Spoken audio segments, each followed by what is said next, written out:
Hi, everyone. Welcome back to the Mad Love Your Life show. This week, I have a really great guest for you. My good friend Seth, I have known for a few years now, got to meet him at a really cool entrepreneurs event, and I don't want to waste any time today. I'm going to dive right in and tell you that my friend Seth Spears is an adventure loving father.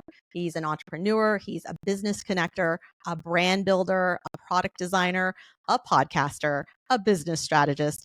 I could keep going here. Angel investor. He's all the things you want to grow up and be when you adult.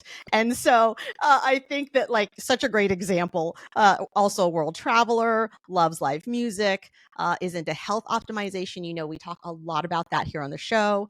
Also deep conversations. And of course, constant self-improvement. And if there is one thing that my guests and I all have in common, it's that we are definitely on that journey together. And I'm excited to dive into that with you guys today and with Seth. Seth is also a visionary business strategist for conscious, purpose-driven entrepreneurs who value their mission over margin and purpose over profit. If that's not catchy, I don't know what is. So I'm going to say it again.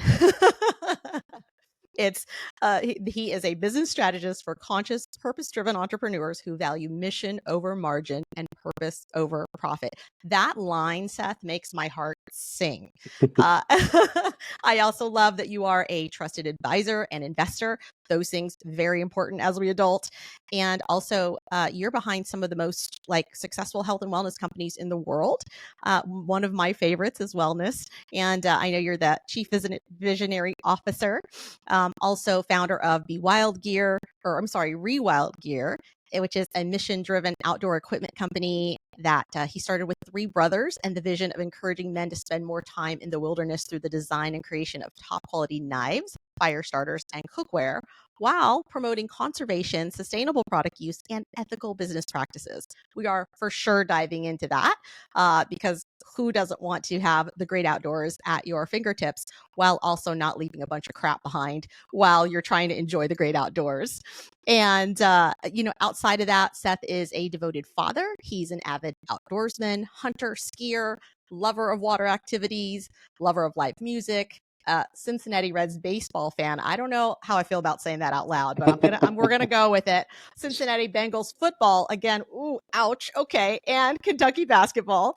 Also a perpetual optimizer and consummate business connector. He is an out of the box thinker and considers a necktie a medieval torture device, which I think most men would agree with you these days. And I don't see that around people's necks as much anymore in the new world, new way we do business. So lots of fun in that. Seth, you're such an interesting guy. Obviously, I just gave everyone a great list so that they have a baseline of understanding. Don't worry, the bar is very high right now for us to have this conversation today. So I'm here for it. And so thank you for being here. Excited to interview today. We had this on the books for a minute, and I'm just grateful, and I just know that this is going to land on the right ears today. So thank you for being a part of the change. Thanks for having me. And I have to say, you said earlier that I'm what you want to be when you grow up. And I'm still trying to figure out what I want to be when I grow up. I think that's the beauty of it, right? Is that all of it can be a great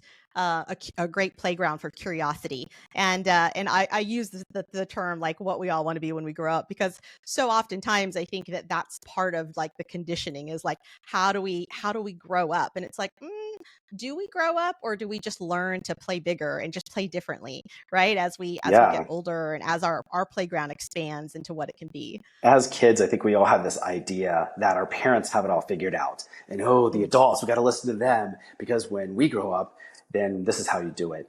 And then the older I get, the more I realize that we're all just trying to figure it out, and none of us do. And we all have imposter syndrome in one way or another. And life is just meant to live and learn and grow and evolve and have fun. Yeah, I love that. I love that so much. I've had some adventures with you at Burning Man as well, so we can also talk about all the things. And inquiring minds want to know: are you going this year? This is the first year in the past 4 where it hasn't been a hell yes for me. And so I've been attempting to live my life for the past 5 years or so is if something's not a hell yes, then it's a no. And so as of right now, I'm not planning to, but that could change because Sure. that has happened in the past. Like the first year when I went, I think when we camped like right next to each other in, what was that, 2022? 22. Yeah, that was a really last minute decision. So, that Mm, could happen. It's like, yeah. I've got a lot of life changes happening right now and a lot of things in flux. And so it's, trying to like just ground a little bit more and, not be quite as on the go as I have been, so much in the Mm. past few years. Got it. Got it. Yeah, I get that. I get that. And I'm hearing that more and more. I think that's part of being very conscious and aware and mindful about your time and your energy. It's like, what are you available for and what are you not? And sometimes those things happen last minute. I know Yeah. that this year for me, it's been like the invitations that I get, I've had to come back to a lot of them and say, Hmm. if I have to give you an answer now, it's no. But if you're open to it, then I could be a last minute yes. Oh, that's And so great. is I there love room for that. that? Yeah. And so that's been really Yeah. fun. And I think fun for my people too, to just go, Hmm. oh, like no pressure. And also we would still love to have you. And like, oh, Yeah. great. Then I appreciate that, you know? I really hate it when there's like a hard sale when you Mm, have to make a decision right now. Because it's like, okay, I need a same. minute. I need to think about it. Let me feel into it and see if this is something that feels like is in alignment or not. Because I really think it Yes. takes three things to make a decision: your head, your heart, and your gut. So Mm, if you're not paying attention and those things aren't in alignment, then it's probably a no. But sometimes it takes a little bit of time to really figure out if that is a yes or no. So yes. when a decision needs to be rushed, that's when I think some decisions are made poorly, and then we regret Yeah. them. So it's Yeah. better to take a little bit more time just to kind of ease into it. Especially if it's something big. If it's some Yes. small little decision like, hey, you want to go have a drink on Friday night? Yeah, let's do it. I don't think that's something that needs to be overthought. Be like, oh, let me wait and see if it's in my flow. Because I know too many people that are so overly spiritual, they try to spiritualize everything. And then, Everything. yeah, and then it's like they're so non-committal that I end up just saying, hey, I'm not going to spend my time with people that can't make a commitment to Yes. anything. So I think there's a balance Yes. there. Yes, absolutely. Absolutely. I think you're totally right. And I have it's the fine balance of like that set of friends that also are just they have to feel into everything and I'm like, that's fine. And Yeah. also, we're planning a birthday party for so and so and I need a head count. So let me Yep. know. Yeah, it's kind of like if you're getting married and you're planning the wedding reception and you have X number of spots available, you have to know if they're going to be there or not.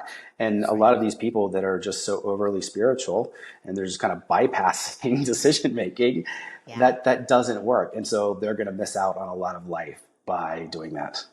Mm, yeah, I try my best to not like to allow everyone to have their journey of like whatever Yep. that means to them. And also, you're right. If I'm planning something and I need a head count, then the likelihood could be missing out. And Exactly. same. And I call it, look, there's the joy of missing out, and then there's also, the joy of going for it. Yeah. So you have both ends of the spectrum there, and it can be a conundrum I'm sometimes. curious on your thoughts on this particular topic because it's something that I've been thinking about a lot. We live in a society in which the polarity of masculine and feminine has gotten pretty messed up over the years. And then there's Mm, a lot of people that are really trying to help bring that back and help to incorporate those in the more the masculine side, the more the feminine side. But I wonder if it's almost an overcorrection where a lot of women and maybe those that are trying to really lean into their more feminine nature, that's what's happening. And so they've been so hyper masculinized and boss babe and yeah. everything. So they're Yeah. stepping away from that entirely. But then there is no commitment. There is no groundedness whatsoever Right. because they've gone too far the other way. Because we have both of those energies within us. We're both Absolutely. masculine and feminine, and obviously, whichever way we're born, typically that's what we're going to lean a little bit more towards. Not always, but a lot of the time. And so, if we try to push away from that, then I think that's where things get kind of confusing for a lot of Yeah. us in this. What do you think? Absolutely. Yeah, absolutely. It's so interesting that we're talking about this because I had this discussion with someone that I've been dating. Hmm. And that part has been really fascinating because one of the things that I've noticed, Seth, is the same. Now, I have to admit, I am someone who likes a pretty masculine man. Great. That when I say masculine, I mean I like a guy who like hunts and kills his food and like that I know I can feel safe around, which Are you might sound talking about me very right now, Mary? yeah. Sure, Seth. Absolutely. there is something sexy about a man that can like protect you, because now it may not be true, right? Just because a man knows how to shoot a gun doesn't mean knows how to aim. So there's also that piece, right? True. And so yeah, and I think what we're really talking about though is which is something I come up against all the time, which is, as a successful female who owns her own business, it's hard for me to date the guy that's a UPS driver, because we just don't we don't have the same time alignment.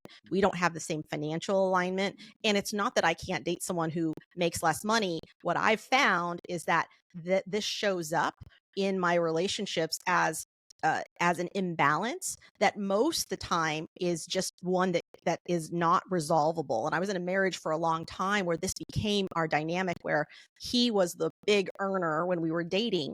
And then literally the minute we got married, the crash of '08 happened and he lost everything.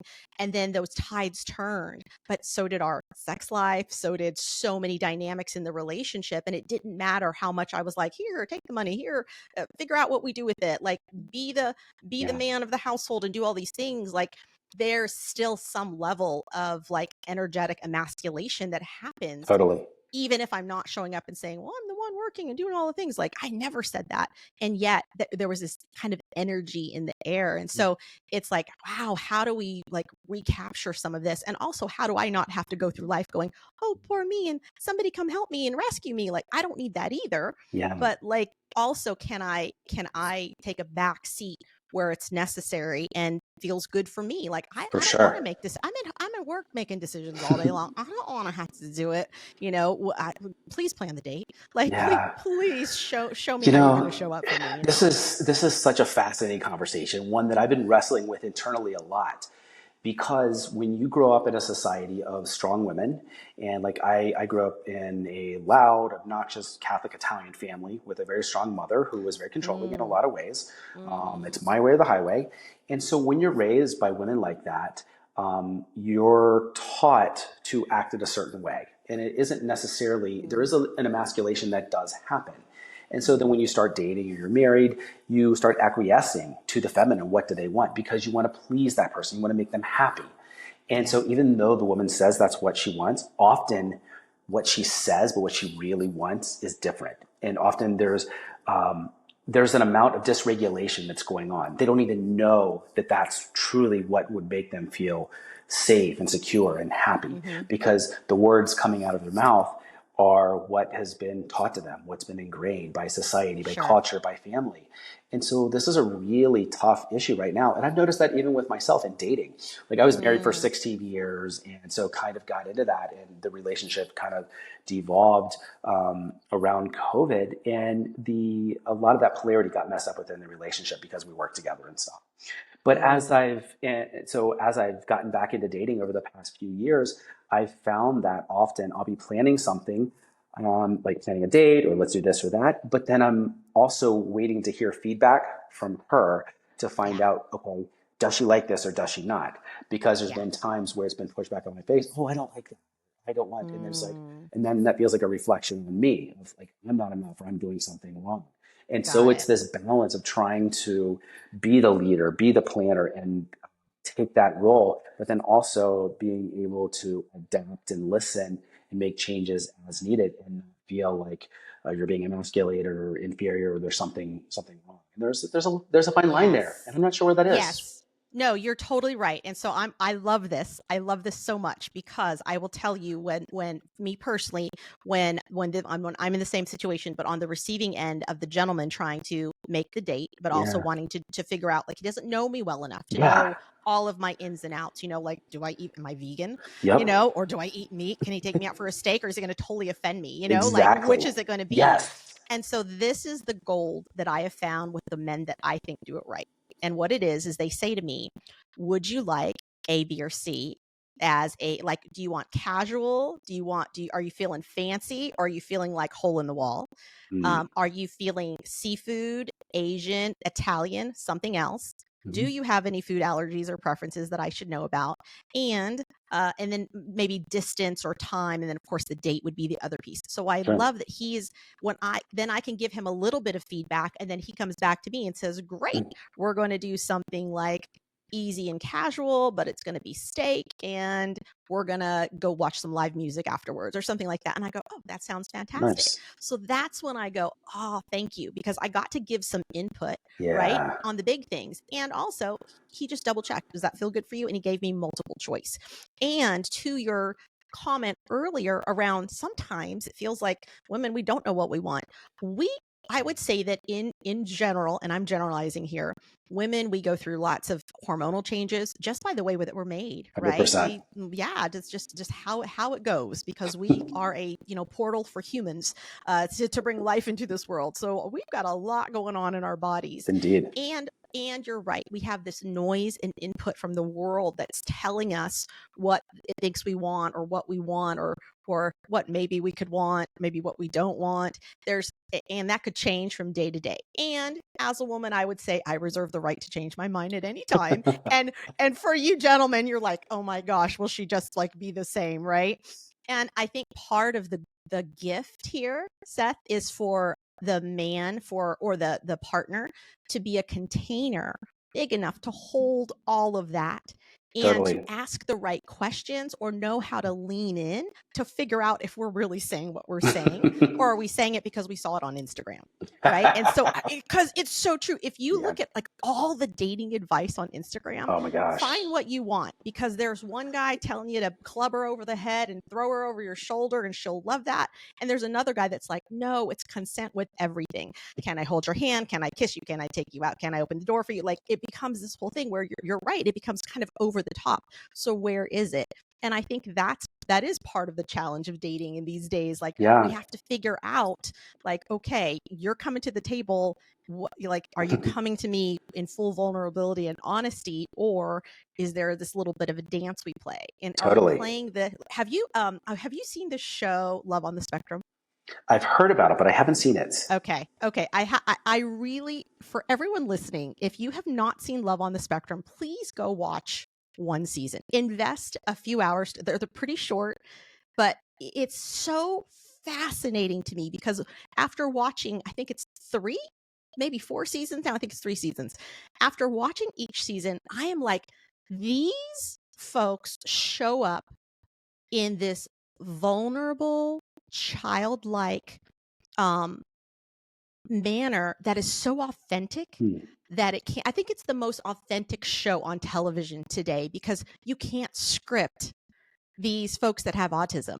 You can't, because they are just being honest, and they're literally saying what they feel. And even with each other, like watching them literally on the date, they don't know, they're having a moment of like silence, where things we would call it awkward silence. Yeah. And what you see them do in the show is you see them look at each other and go, hey, I just want to let you know that I'm having a great time. And I know it's quiet, but I just don't have anything to say right now. And I'm like, wow, that is so genuine and so authentic. Like, what if we all showed up that way? Like, I feel like we all have something to learn from this. Yeah. Because I'm just like, oh, just the realness of it all, even through the discomfort. And you see them work through the discomfort. And it's amazing to me, because I am just going, wow, we are doing it wrong. Because over here, we're talking about, well, the psychology is that I should make you chase me, Seth, and I should run a lot and not be very available for you. And I'm just like, okay, that feels like rejection. If I'm the guy, that feels like, what is happening? Are you not that interested in me? So it sends me as a female also mixed messages, because I don't want to play games. I'm like, totally. If I like you, I like you. Like, yeah, let's go hang out. Like, why does it have to be this cat and mouse? And it's like, because men love to chase. And I'm like, if he likes to chase, he can go chase a turkey across a wild field and kill it with a bird. I shouldn't be the one. Yeah. But it's interesting, because that's where I'm like, is it the psychology? Because that's where we're at as as like humanity right now, or like, give me that explanation, because I don't know what it is. Yeah, I mean, I think there's a couple of things there. Obviously, you're getting into attachment theory and how people relate, and the psychology and all the dating and relationship coaches, which, there is a measure of psychology that goes into all of this, and how we're perceived and how we're wired, and what men find attractive versus what women find attractive. But I think there's something incredibly beautiful about what you're saying, just that radical honesty. So if someone is on the spectrum there, and they just say what comes to mind, what they're feeling in the moment, and that's incredibly refreshing, scary too, if we think about it, because Yes. we're Yes. constantly filtering for what we're going to say. Yes. If I've always thought that it would be absolutely a fascinating social experiment if every thought that we were thinking was played out in front of us so that people could read Mm-hmm. it, or we Yes. actually said it. And so we'd realize how fucked up we all are. Everything that's going through our head, constantly, Right.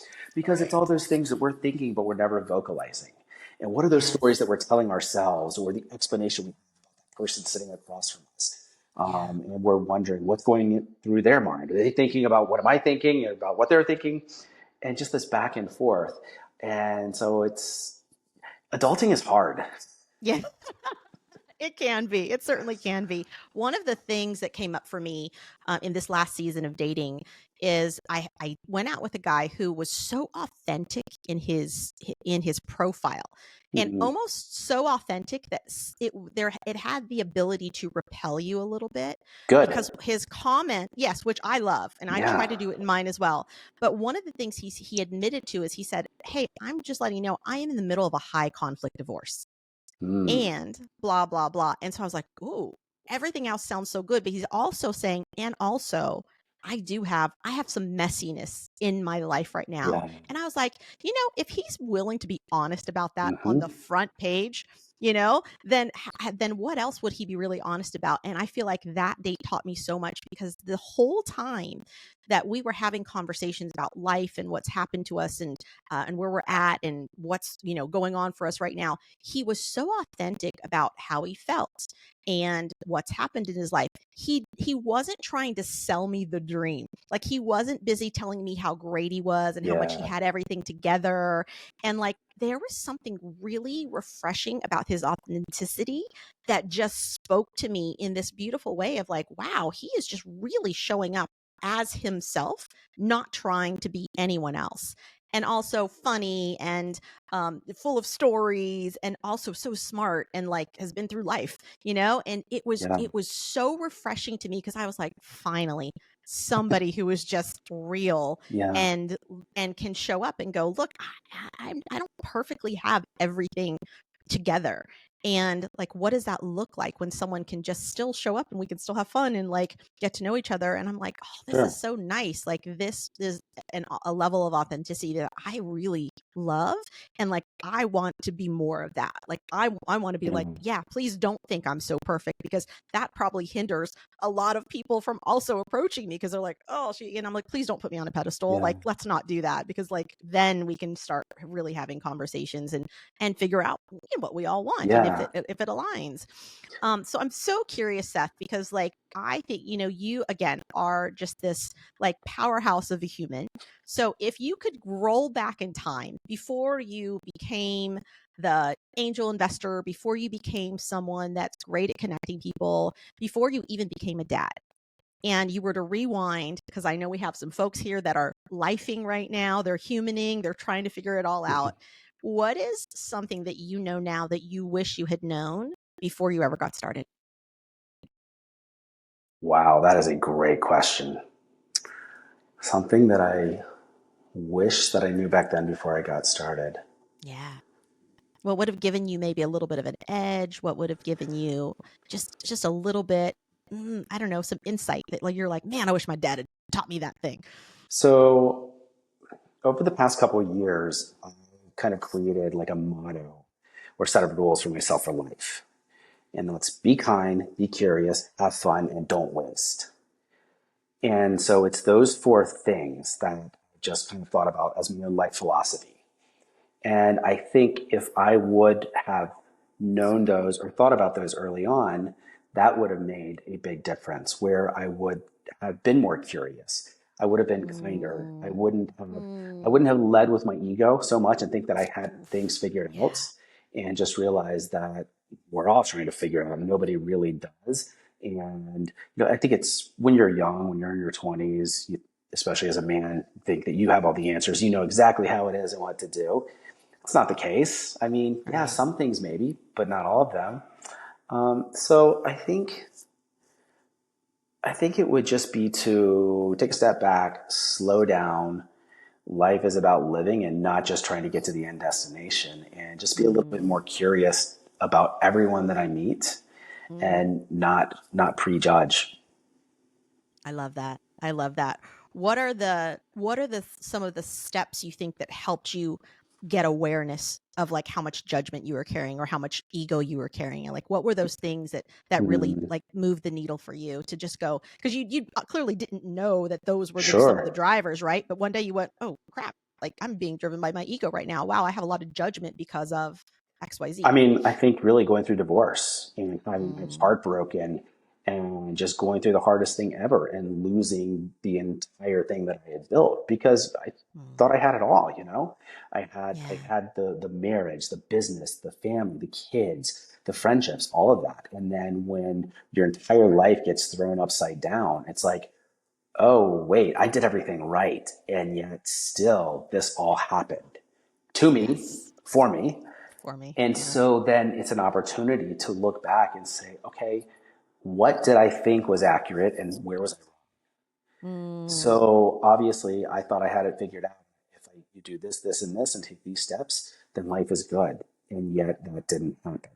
So, the whole right. definition of insanity is continue to do the same thing over and over and expect a different result. It was kind of like, okay, well, these are the results I got from doing these things. So maybe in order to get different results, I got to do something different as well.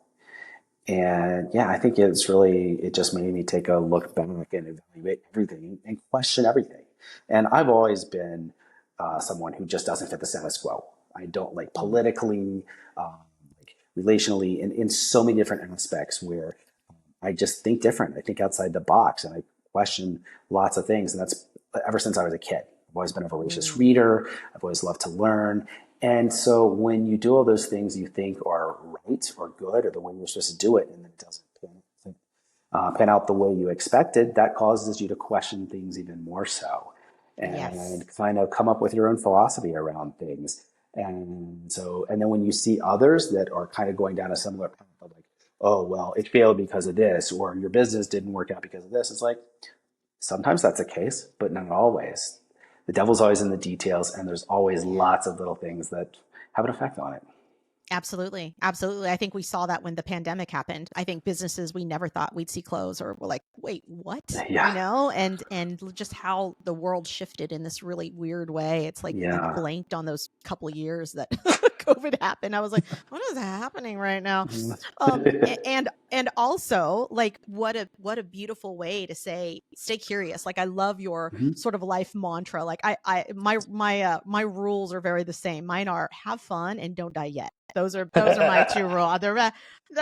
Everything else comes after that. And part of me says, I think one of the reasons that I've lived such this just rich and interesting life is because I have been curious and Yeah. I'm not afraid to follow fun. I was Mhm. I came from a poor family, and so not wanting to be poor was certainly in there, but Mhm. it wasn't the thing that drove my soul to a thing. Yeah. That was never my motivation. It was like, ooh, like I had so many times where a friend would call me and be like, hey, want to meet up at Disneyland today? Because I've taken the rest of the day off. And I'd be like, let me move my schedule. And I would literally move meetings so I could free up my day and go to Disneyland. Because I was like, this work stuff is going to be here for me tomorrow. Yeah. But I'm in this now moment of like, you know what? I've been working hard this week and I'm going to go take that break, or I'm going to go take that trip. I'm going to go do that thing. Yeah. And I've always figured it out, and it was so funny because I have these amazing friends who are parents and they want to provide everything for their kids. And I think that's generational, right? Every Of generation before course. wants to do so much. And then we're like, because we felt so robbed, we're like, we didn't get these things, but also we are so resilient because we didn't get all the things and we had to figure it out. We're better at problem solving. We're better at bending the Yeah. rules, in life to make things happen. And so I'm so curious because like what are some of the ways that you feel like life has shown up for you in by being more curious? Hmm. Well, let's come back to that in a second. Okay. I love what you said about where um, the the way you just said it before about how if you have everything now or taking time, where it's always going to be there, but then when you can come back to your work and stuff. But as part of that, I thought about this as being a father a lot, where, Mm. we grow up poor, and so we want our children, our family to do better. So, but it's those things, that adversity that we have to go through, that enables us to have that success. And that's not a bug, that's a feature. We have to go through those Yes. hard things, you Yes. know? And I think that is what enables us to be successful entrepreneurs and business owners. And so Yeah. often, as parents, by trying to give our kids everything, that is hurting them in the long run, because they're not going through those hard things and they don't have to struggle. It's kind of like the caterpillar, in the cocoon. In order for it to become a butterfly, it has to struggle and get out of it. If you help it, if you cut it Right. open, its wings won't be strong enough for it to fly, and so it dies. And so I think that happens a lot. And so so I kind of got a little sidetracked there. Go Yeah, back to no, your that was original no, that question was there. great. No, that was totally great. And I'll add to that, because I was reading an article that was just talking about how, because this, like, last generation has been raised with so much technology, with Amazon Prime, they're used Hmm. to DoorDash, like everything shows up just like this, and they expect to ask and for things just to show up. And I thought that was such an interesting thing, because I said, well, we trained that. We Yeah. became those parents that gave them the things. But Hmm. the article also said, as parents, it's our responsibility to show our kids hardships if they're not being introduced to their life, so that they can build their own resiliency and understand Yes. that, like, life doesn't always actually just hand you a platter. You can't order better feelings off of Amazon. I mean, you can do a little retail therapy that'll get you so far, Yeah. but at the end of the day, like, that's not really what's going to fill that hole when you're out there trying to, like, understand what it feels like to, like, earn something, and it feels good Hmm. to, to conquer a mountain. It feels good to actually have a little adversity, so that you can be on the other side of it and go, oh yeah, this is what winning really feels like. Someone didn't just hand me the participation trophy. I actually had to, like, be talented and score a goal, and, like, could contribute with the team to make Yeah. this show up and work. And I think that that's such a good tip of, like, oh yeah, like, how do we instill these values in our kids, even if we've given them more, or they've gotten better than what we had, but what do we Yeah. do? I think there's a reason why the majority of lottery winners end up going broke or bankrupt shortly Yeah. thereafter, because they didn't Yeah. earn it. They didn't deserve it. It was just luck of the draw. And so they know that internally. If, we all love to look at celebrities and people that are successful as an overnight success. But there are no overnight successes. That's always like 10 years in the making, where That's you right. put in the time and the effort. I mean, for every successful musician, you're only seeing once they become successful. You're not seeing the 10, 12 years where they were touring every night and not living out of a band and not getting any That's right. sleep and eating shitty food, Yeah. just because they had a dream and a goal and they were putting their 10,000 hours in to be successful. So Yeah. I think we glamorize success, but we don't glamorize the process that it takes in order to get there. And Yeah. we have hedonic adaptation. The more we get used to comforts and those creature comforts, whether that's a microwave where our food is instantly hot, air conditioning, a nice chilled room at night to go to sleep in, or Amazon Yeah. Prime or what have you, we get Mm-hmm. so accustomed to that, then we don't know how to handle adversity, which is one of the reasons I love camping and backpacking and being in the outdoors, Mm. because you're dealing with temperature fluctuations, heat, cold, bugs, possibly getting eaten alive by an animal as an extreme. Yeah. And so Yeah. there's been a couple of women that I've gone out with, and they have no interest in spending time outdoors. They're like, no, I love my air conditioned room and like my organic mattress and all this. I'm like, I do too. And when I go out there and get away from that, I appreciate it so much more, because it Mm. is in doing those things that gets us out of our comfort zone that we appreciate the modern conveniences of life.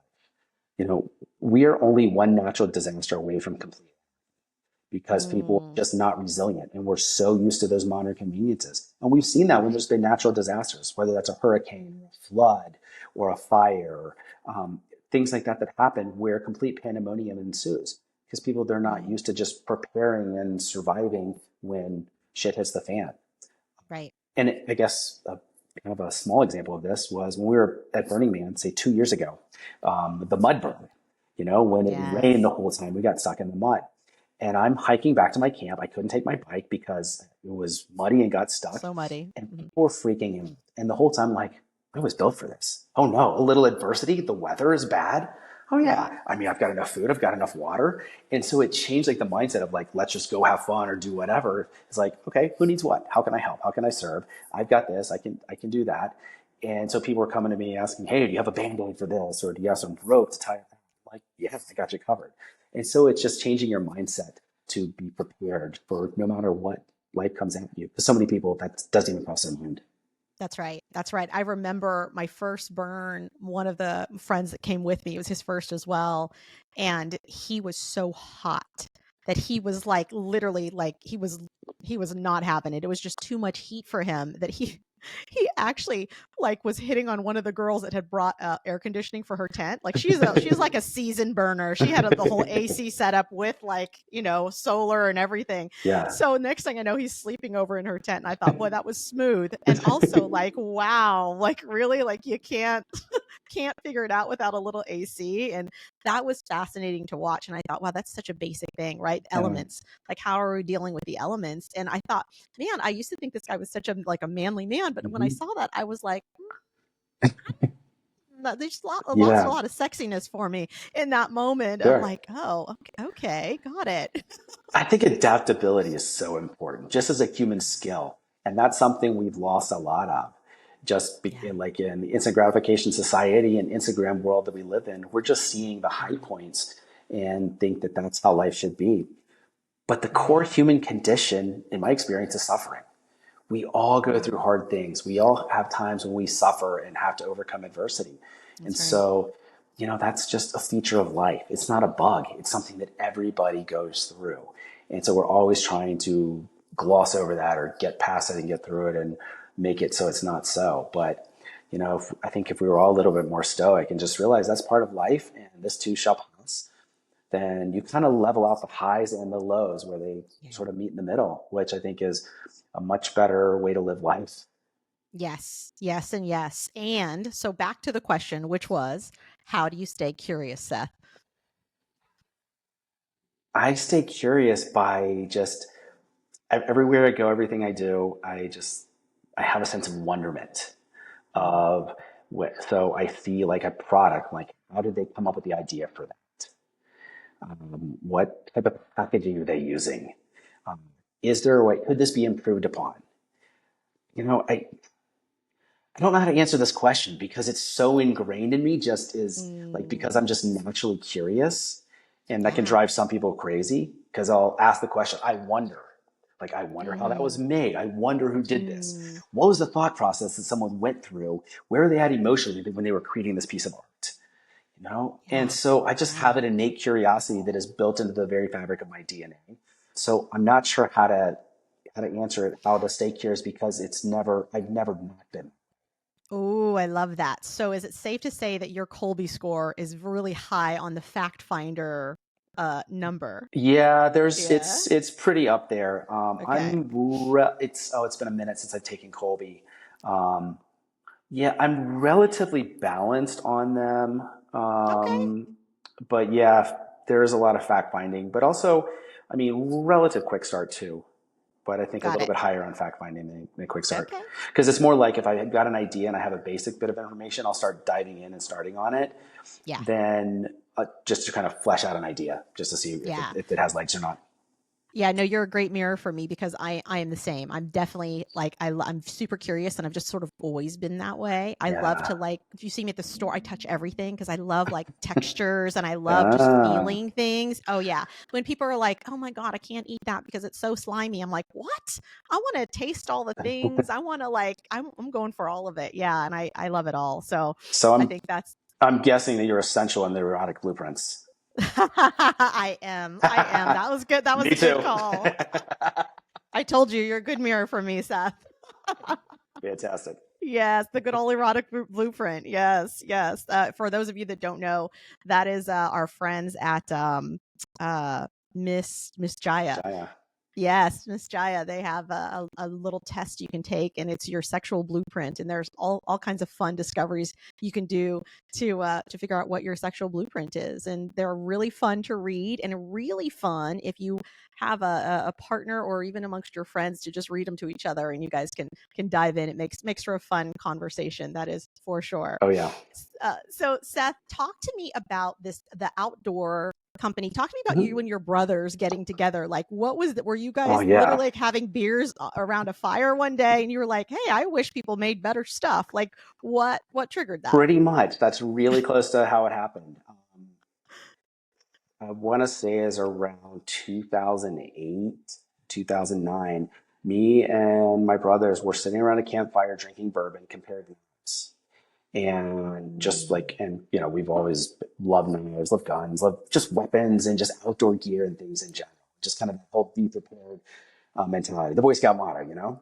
And Mm. so we're sitting around the fire and just comparing knives and just, what do you like about this one? What do you dislike? What would you change? If you could create your own knife, what would it look like? What would the shape be, the geometry of it, the type of Mm. materials, the size, the scale, all of those little things, those little nuances that make for a product that works for you and your needs. And so we started talking about it. Okay, well, someday maybe we'll start our own knife company. So we just kind of put it on the back burner and didn't really think about it. Whenever we get together, and we're all big hunters, and we'd be sitting around the campfire after hunting. We'd be, talking about like ideas around products and what we liked and what we didn't like. We're all kind of gearheads in that way. And then fast forward during COVID, and I realized that one of the things that people could do with all the lockdowns was get outside. They could still go camping, Mm. they could still hunt, still go backpacking and hiking. And so I kind of put the idea forth to my brothers of, why don't we work on this? Why don't we actually push forward and actually do the thing? So that's how Rewire Gear started.